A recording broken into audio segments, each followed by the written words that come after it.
Hey everybody, welcome back to play number 2, well I should say play number 4 of our top 5 series. This is the James Cook 50-yard run all the way down to the Raven 1-yard line on a looks like a well-timed audible by Josh Allen out of trips. They're going to motion into trips, and a really clever blocking scheme from the Bills. This is really fun stuff, something that I think, I wish that they would point out more often on the broadcast for how to block a blitz. So kind of jumping into the action here, the Bills are going to have a man in motion, come into the play, if I could ever get this thing to move. There we go. Bills are going to get a guy in motion right here, and that's like the start of the window dressing. So after they get the motion, he calls Cook over. Looks like he's trying to, looks like he sees something already. But then he moves Cook. He's like, Cook, where are you going? You're in the wrong spot. Moves Cook back. And I do think this is a trips look where the Ravens kind of out of trips. They don't want the quarterback to hold the ball too long. Just with all the pick routes and things like that, it can be difficult to maintain, underneath coverage and things like that. Additionally, blitzing Allen, it's something that, teams do to try to avoid him running away and running around for 2 hours. So I kind of understand why the Ravens might try a blitz here. Could be. This is also one of those things where it's like a little risky because they're already up big, so it's definitely something that some critics are going to go after. But I really want to focus on kind of the Bills and how they block this, because this is so cool. So inside of here, the Bills are employing what I call the Red Rover blocking scheme, where you kind of keep your arms together to not allow any gaps between the players. It's really, really innovative. If you watch here, the two players we're going to watch are this player and this player. They're both going to hit Travis Jones, but on kind of opposite shoulders. And it creates this situation where there's no lane for somebody else to get through. You can see how they kind of, see how he's already on the other side of him. They're kind of creating this fence between where nobody can blitz through. And you'll notice the person on the top of the screen, I'm going to move the graphic here for a second. The person on the top of the screen is going to end up blocking this player. And this player is going to end up helping on the inside to block this player. It's kind of a 3-on-2, and because of the way they handle Jones, no one gets pushed out of the way, and they keep this pocket integrity, so there's no immediate pressure into Allen. Watch it all the way through. It's really, really good. I call it Red Rover because of the popular episode. Like you kind of put your arms together, and then somebody has to run through both of your guys' arms, and that's exactly what they're doing here. So just really cool stuff from the interior line of the Bills. You can see kind of the right hand. This player is going to block two guys. This player is going to block and kind of move on to this player. It's just really cool way to, prevent any gaps coming in between your offensive line and a play where you're expecting blitz. So that's really nice.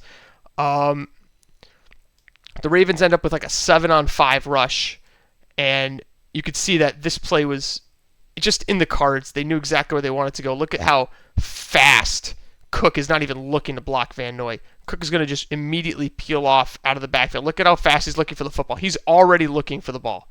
Like most of the time, guy peels out, maybe it takes a second to get out in their route and they look for it, or they're kind of going out in the flat and they start to look for it about here. Cook is looking for this ball barely as he's crossing the line. He's expecting this football right away. Allen sees it right away, and he gets a nice deep drop. Notice how far back Allen's going to go.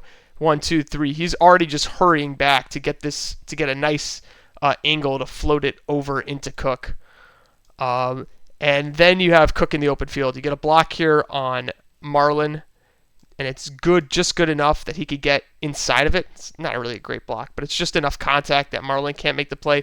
Roquan's coming in at a pretty tough angle. All he has is kind of the back and the side of Cook to really go after. And he tries to, I don't know if he's trying to get around or he's just trying to hold on to his shoulder. He's unable to do so. And then Cook's in the open field. You get two good blocks down here that keeps these guys occupied, Wiggins and Hamilton. You get two good blocks, and then he's off to the races, and he makes a really nice move on Jair. Jair tries to cut off the most direct path to the end zone, even though he's the furthermost boundary guy. So, he should be trying to force him back into Wiggins maybe on this play, but he overcommits to the inside. Look at that big, huge step right there. Takes a big, huge step, and Cook just immediately busts it back inside heads around this path. I mean, there's some suspect play here from Jair. Like, to me, it's just that huge step right there. He can't even keep his balance even on the step. It's such a big step. And he just can't hang with Cook's moves in the open field. But he didn't have to do that. He could have tried to force him towards Wiggins. So just, he's the outermost guy. Just some poor tackling here, in my opinion, in terms of like team pursuit. He breaks out and goes around him. And it looks like Cook probably, I was a little surprised that Cook didn't just try to go all the way to the corner to the end zone here, at least live in the broadcast. He kind of tries to go back inside and cut it, underneath Wiggins, and he just doesn't have the energy to push back either this way or push through Wiggins to get all the way to the end zone. I do remember just being a little confused live on the broadcast when he didn't, just take this path to the end zone. He kind of goes inward here. I'm not quite sure like what he was doing. Maybe he read Wiggins. I think he read Wiggins going to the corner. He just didn't have enough energy to either cut through that inside shoulder or go through, and he gets to the stopped at the 1 yard line on a pretty crazy armbar tackle. But overall, just this is what happens when you play a familiar opponent. You know what they want to do, and when you watch it, just watching the whole sequence here where Allen is directing traffic, you could see that he has some idea at the very least of what the Ravens are going to do, and he's got his guys perfectly prepared. It's something that the Ravens should look at, when they're scouting themselves. They've got to figure out a way to kind of deal with this type of stuff. And I don't know if it was a tendency or what, but he was 100% ready for this blitz. He got the blockers in line, the receivers' expectations. I mean, this is why you're an MVP quarterback, when you can point out these tendencies and see it live on the field. That's why you get an MVP. So great play by Josh Allen. A really cool, I think, fun way to defend against a overmanned blitz, especially when you're trying to prevent middle pressure. And some nice moves by Cook in the open field to, this was one of the big plays in the Bills' comeback. And as a Ravens fan, obviously it hurts to go through it, but I feel like we got to be honest with our top 5 lists, and this play certainly meets the criteria. So great play from the Bills. Once again, this is play number 4 as we continue on our top 5 playlist for week 1.